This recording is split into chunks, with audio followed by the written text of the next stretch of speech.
अभी मैंने एक वीडियो देखा और मुझे कहीं से जानकारी मिली है।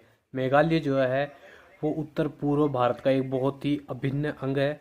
और वो भारत के साथ, जब से भारत आज़ाद हुआ है तब से भारत के साथ है और भारत का हिस्सा है। पर वहाँ पे क्या है कि जो बांग्लादेशी हिंदू है, जो मतलब पाकिस्तान का जब बंटवारा हुआ था वापस से, जब वहाँ पे बांग्लादेश बना था तो उस टाइम पे बहुत ज़्यादा हालत ख़राब हुई, तो बहुत सारे हिंदू मेघालय में भी आए थे बसने के लिए।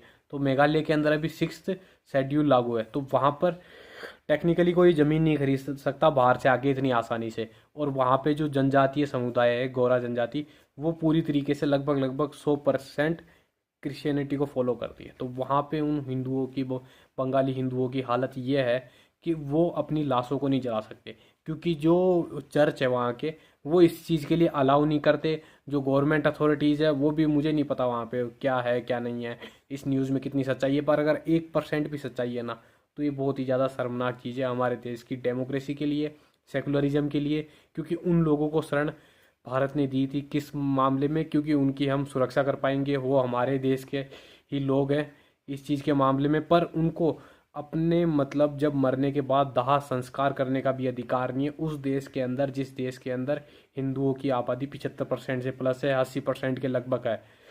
और फिर भी वहाँ पे इस तरीके की हालत देखी जाती है किसी राज्य में जहाँ पर हिंदू माइनॉरिटी में है।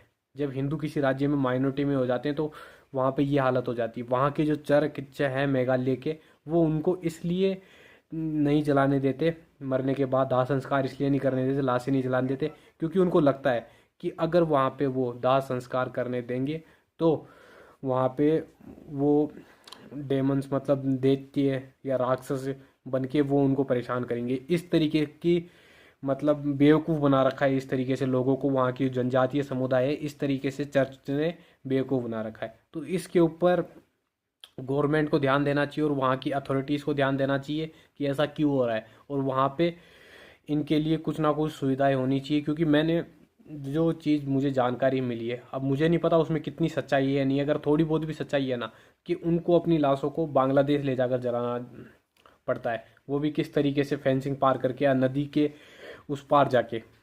तो बड़ी शर्मनाक चीज़ है भारत के सेकुलरिज्म के लिए, भारत के लोकतंत्र के लिए। आपका क्या कहना है इस बारे में बताना, और वीडियो ज़रूर शेयर कर देना।